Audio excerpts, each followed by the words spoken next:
This is the continuation of the chapter called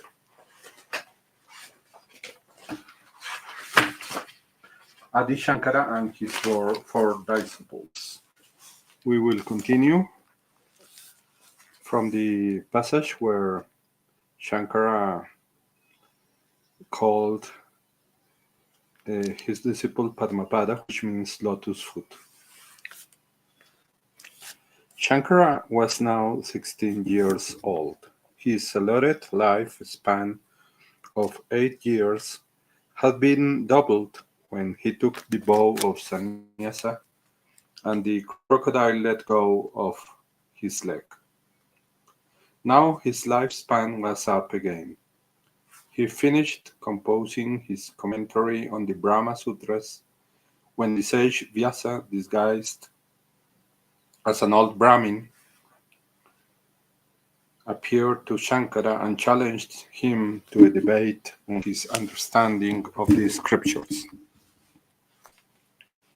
The debate lasted 8 days with no clear indication of an outcome. Every point Shankara made was met with very subtle argument, which Shankara overcame with great difficulty.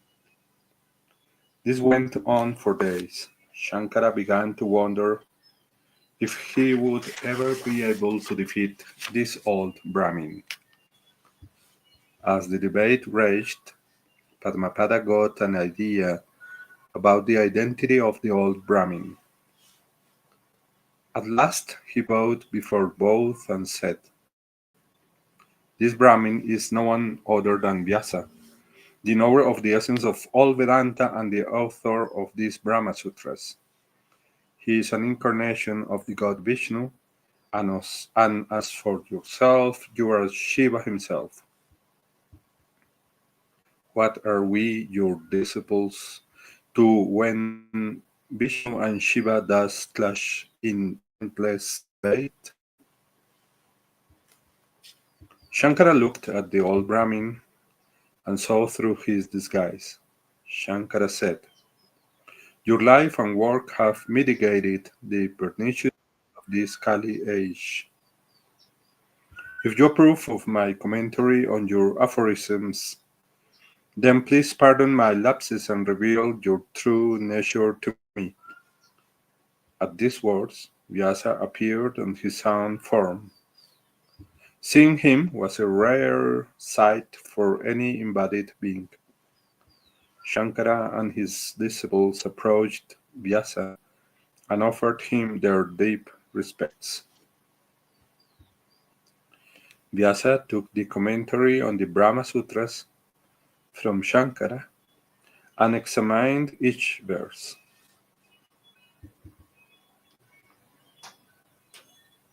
He said, "I have gone through your commentary carefully. You asked me to make a critical estimate of it. To do that would be foolhardy. You are unrivaled in your grasp of Vedic wisdom. You are a master of grammar and you are a disciple of Govinda. How then can there be any mistakes in your writing? Who else but an incarnation of Shiva could grasp all the implications of these sutras and thereby elevate the Vedas to the rightful position from the degradation to which they have been subjected by other philosophers? You have no trace of anger in your heart. You are a master of all branches of learning.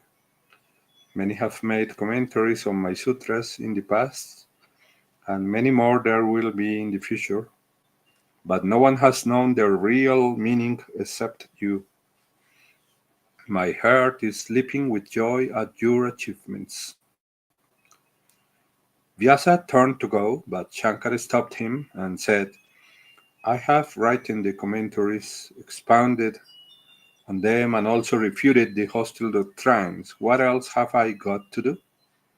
I have come to the end of my 16 years lifespan and will presently give up this physical body of mine. Please stay a while and witness it. Vyasa thought for a moment and said, "No, your life should not end now. There are many more learned men who are leaders of hostile schools of thought, whom you have not yet defeated in debate. Your life must be prolonged, otherwise your accomplishments will perish prematurely. May you live for another 16 years by the blessing of the great god Shiva, and may your commentary shine till the end of time." Then Vyasa left. Shankara then traveled to the confluence of the two holy rivers, the Ganges and the Yamuna, at Prayag. In his travels, he heard of a sage named Kumarila who was planning on sacrificing himself to make up for the sin of betraying his teacher. Kumarila was a master of the Vedas and a deep scholar in every branch of learning. Shankara hastened to the place where Kumarila was about to enter the sacrificial fire. When Shankara found him, the flames were already up to his head. Shankara offered to save him, but he refused. He asked Shankara instead to save his pupil, a scholar named Mandan Mishra. Mandan Mishra is the foremost champion of the gospel of ritualistic works. If you defeat him in debate and win him over the Advaita view, it will clear your way to the permanent establishment of Advaita philosophy. His defeat will be the equivalent to the defeat of all scholars of his view. Shankara blessed Kumarila with the knowledge of Brahman so that he realized the oneness of himself and all things before he died. Shankara then hurried off to the house of Mandan Mishra. Mishra was having a party with which Shankara joined by climbing over the wall. Mishra had no regard for the sannyasi way of life, so when he saw Shankara with a shaven head, he made straight for him and started to question him in an insulting manner. Shankara answered each question in a taunting way which made Mishra even more enraged. The exchange became very heated, Mishra proud and angry all the way, and Shankara calm and humorous. At last, a debate between the two was proposed with the understanding that the loser had to become the disciple of the victor. Mandan chose his wife Ubaya Bharati as the umpire. What could be more fair than that? Ubaya Bharati placed a garland of flowers around the neck of each of the contestants and stated that the victor would be the one whose flowers lasted the longest. The debate lasted several days.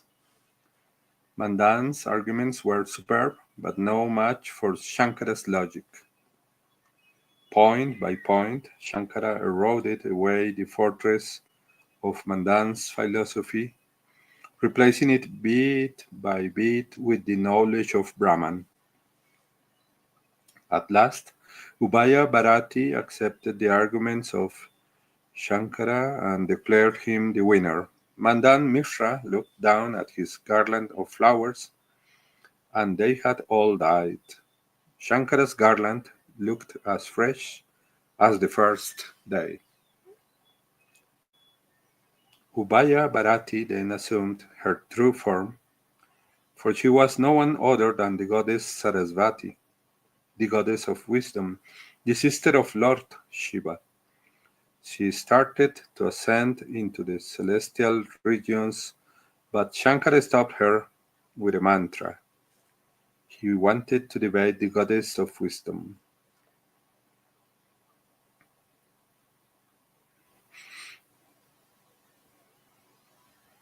Legends say that they debated about Vedic matters and that the debate went on for 17 days, day and night.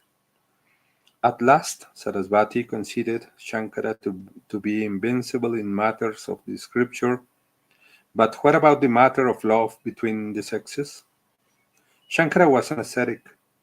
How could he know of such things?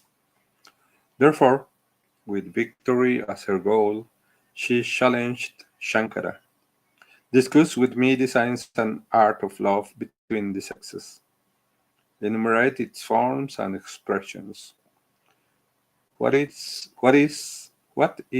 its nature, and what are its centers? How does it vary in the sexes during the bright and dark fortnights? What are its manifestations in man and woman? Shankara sat silently for a few minutes, then he asked for a delay of 1 month.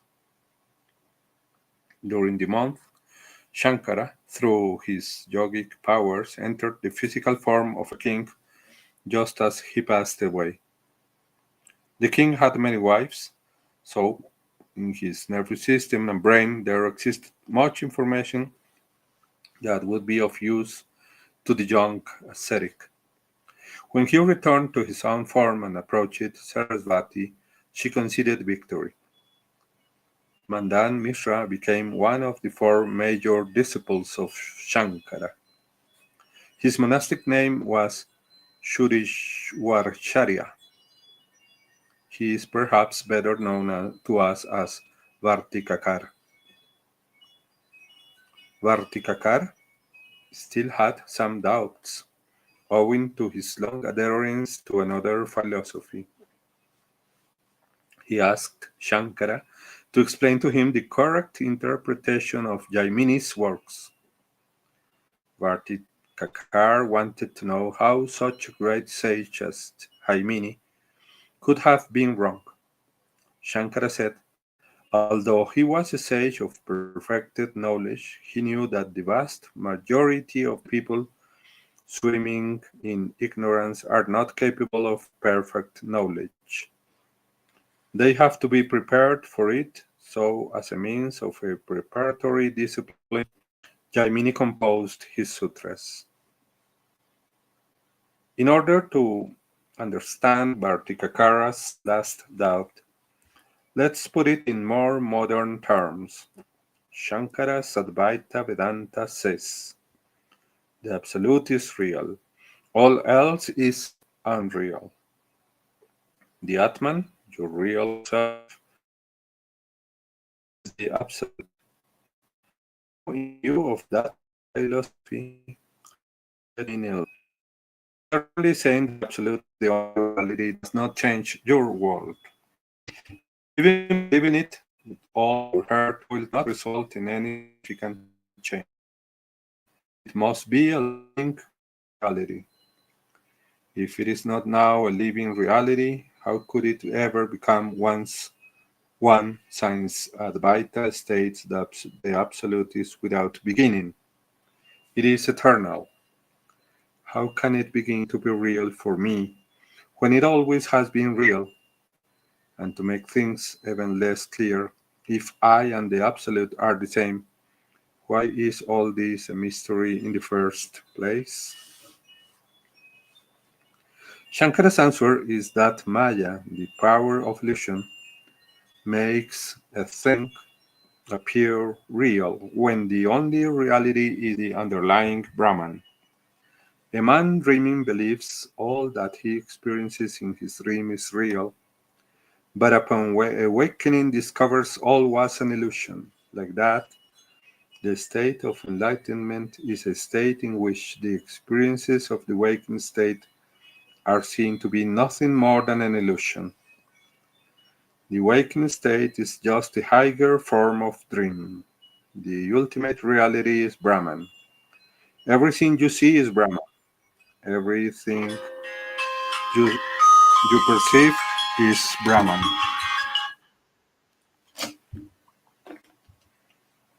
The whole universe is Brahman, and you are Brahman.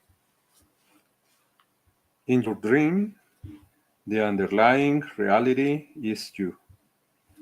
You are dreaming, that is, you are creating the dream and you are acting it and you are also perceiving the dream. You are also creating the illusion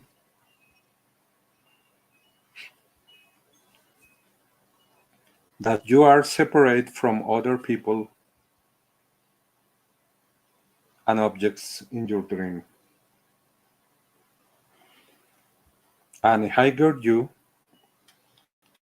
the Atman, is the underlying reality of this universe.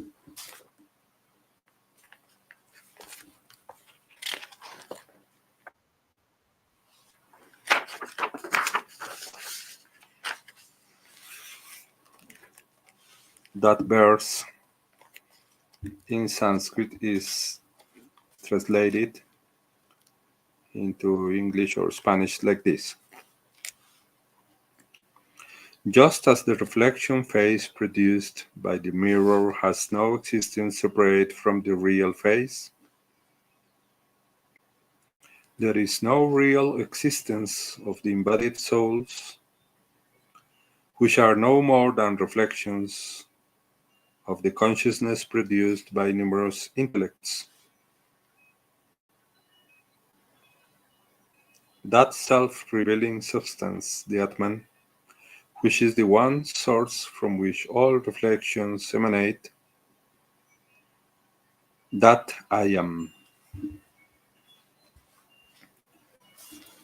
Next verse in Sanskrit says,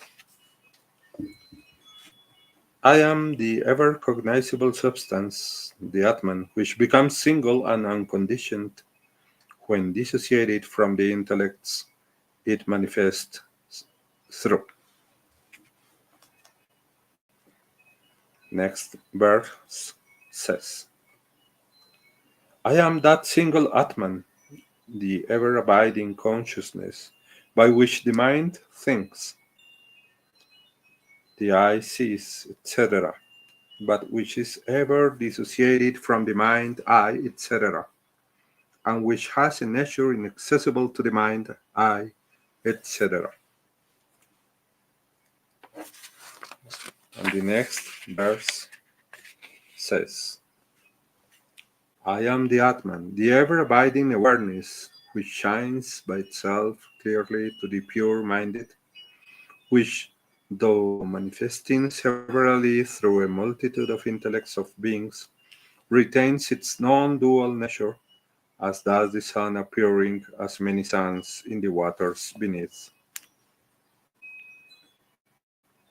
And the next verse in Sanskrit says, I am the Atman, the incessantly abiding entity, which, though of the nature of singular brilliance, illumines at once the intellects of all the beings as also their objects, as does the sun illumine the eyes of all beings as also their objects, all at once. And the next verse says, I am that ultimate illuminer, the Atman, shining inmost in beings, revealing itself moment to moment, which by virtue of its natural illumination enables us to cognize our eye, as obviously in the absence of light the eye cannot glimpse any object at all.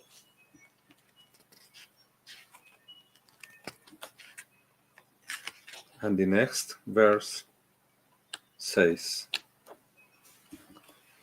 in Sanskrit, I am that constantly revealing presence, the Atman, which, though manifest in several changing intellects, does not become either several or changing, but remains single and changeless. And the next verse in Sanskrit says, I am that over obtaining brilliance, the Atman, to think of which as bound in its embodied state is as meaningless as to think of the sun as non-luminous due to the fact that its brilliance is at times veiled by thick clouds far below. And the next verse in Sanskrit says, I am that ever shining consciousness, the Atman, which is ever pure and taintless, like the sky, and hence which, though existing interpenetrating the entirety of the things of the world, touches not the latter in the least.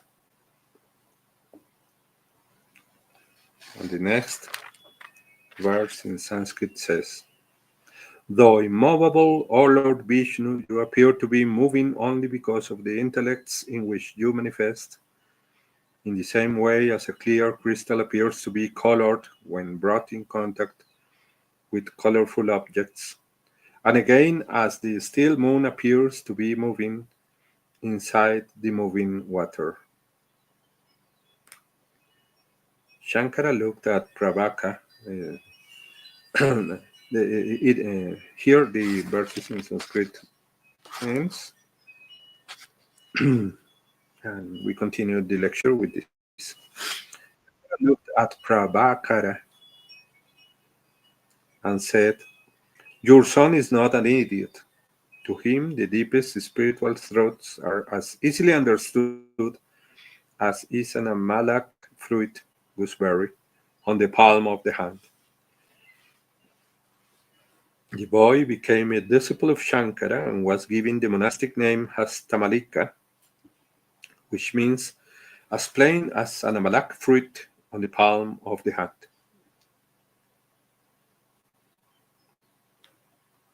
Shankara then traveled to a place called Sringiri, where he spoke to the learned pandits and scholars about the wisdom of Advaita. It was here that a new disciple named Giri joined Shankara. He was noted for his obedience and devotion to the service of the master.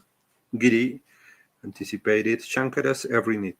He bathed his feet and followed him like a shadow. He never turned his back on his master, and he always walked behind him, stopping when he stopped and listening attentively to whatever he said. He was not extremely intelligent, and so he was not of as much use as the other disciples when it came to matters of intellectual capacity. He realized this, and as a service to the master, he took all menial duties from the other disciples so they would have more time to help the master. In this way, he passed his days in service and devotion to Shankara. Shankara held daily discourses for his disciples, but Giri was usually late to them due to the extra duties he had accepted. Shankara would always wait for him before beginning his discourse. One day, Giri was later than usual. Some of the other disciples began to chant the Santipatha, which was uttered as the beginning of every class. Shankara stopped them and asked them to wait for a while until Giri returned. Padmapada said, pointing to a nearby wall with his eye, who am I to wait for? What qualification has this fellow, as dull as that wall, for the study of the scriptures? In order to dispel the pride of his disciples, Shankara caused Giri to attain full enlightenment through the power of his devotion to the master. Off in the distance, a voice was heard singing praises to the master in a previously unknown meter. The voice got closer, and at last Giri entered, singing to his master. The meter became known as Totaka, and Giri later became known as Totakaracharya. He is also known as Trotakacharya. On witnessing the wisdom and poetic skill their co-disciple had gained through his devotion to the master, the other disciples abandoned their pride and came to regard Trotakacharya in high regard. Trotakacharya hymn to Shankara is as follows in the following verses in Sanskrit. 1. Vidita kila shastra sudha halade mahina pishat katiyartanide hriyadiye kalaye vimalam sharam baba Shankara deshikame sharanam. O do, the knower of the milk ocean of all the scriptures, the expounder of the topics of the great Upanishadic treasure trove, on thy faultless feet I meditate in my heart. Be thou my refuge, O Master Shankara. Verse number 2 of Trotakacharya's hymn to Shankara is as follows in Sanskrit. Jagatiti mavitum kalita kritayo visharanti mahalaha shashalata ahiham shurivata vivashi guru baba Shankara deshikamesh.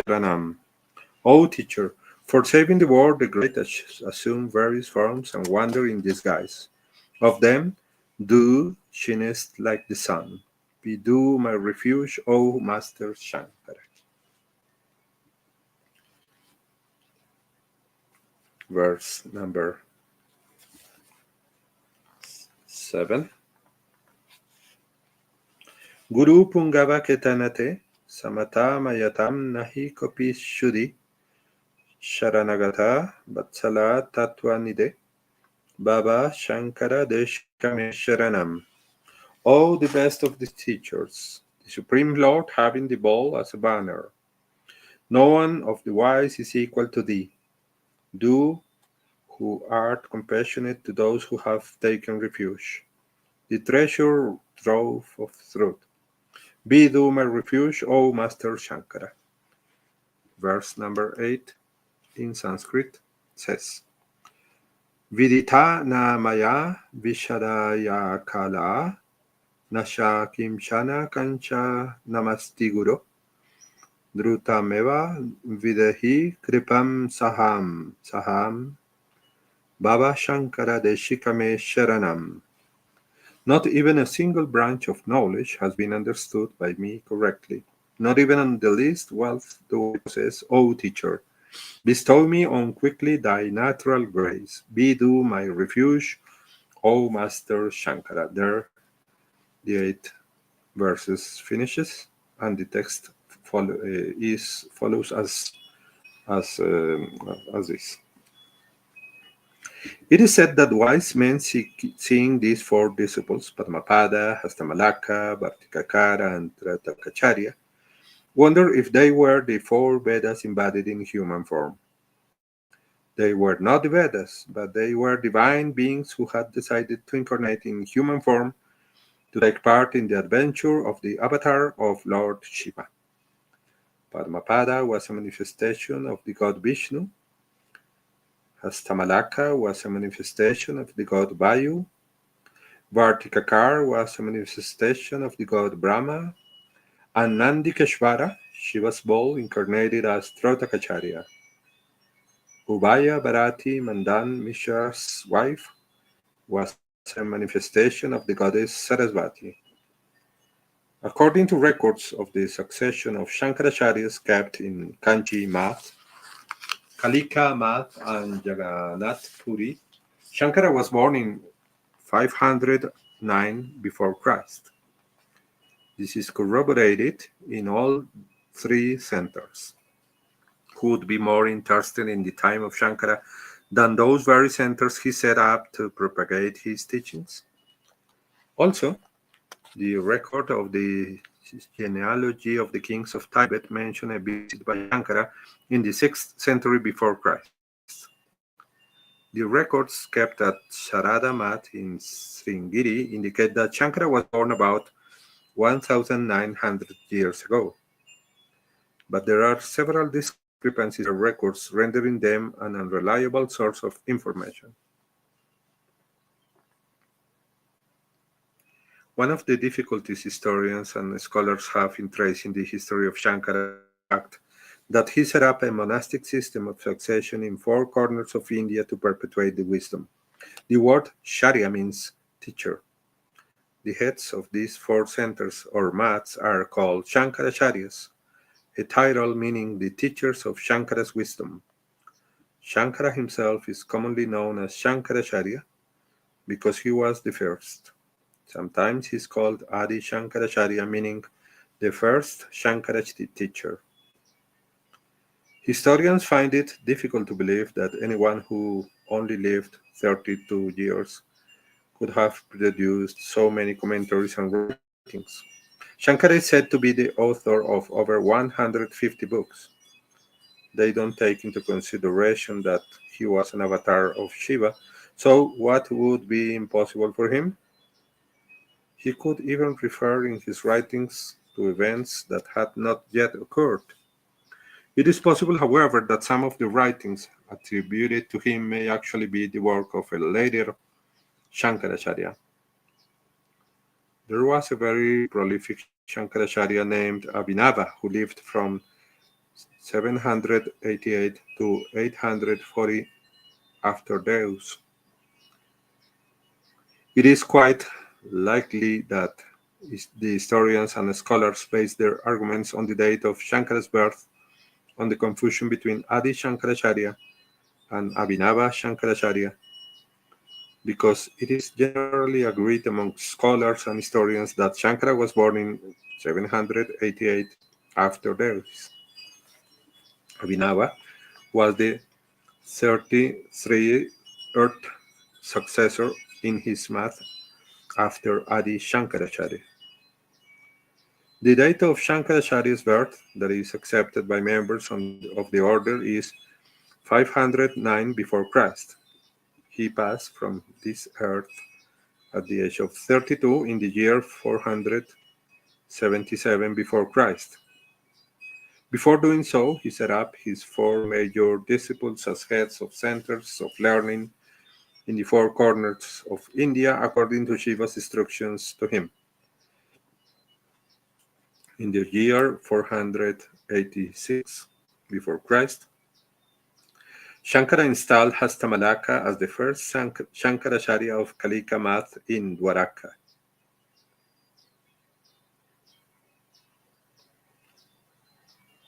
In the year 485 before Christ, he installed Padmapada as Shankaracharya of Govardhan math in Jagannath Puri. In the year 484 before Christ, Vartikakar was installed as the first Shankaracharya of Sharada math in Sringiri. Because of his supreme devotion, the highest spiritual teaching, transcendental or transpersonal meditation, was given to Trotakacharya, and in the year 486 before Christ, he was installed as the first Shankaracharya of Jyotirmath, the center of light in Jyotirdham, northern India. Since then, Jyotirmath has been the ruling seat of all the other Shankaracharyas, and it is through the Shankaracharya of Jyotirmath that the highest spiritual teaching is passed down. It is due to the greatness of Adi Shankara and his accomplishments that our whole Guru Parampara, our holy tradition of masters, is called the Shankaracharya order. And the next chapter will be about Swami Brahmananda Sarasvati Maharaj, our Gurudev. Worthy of worship, infinitely bestowed, Jagat Guru Shankaracharya Jyotirmath, His Divinity, Swami Brahmananda Sarasvati.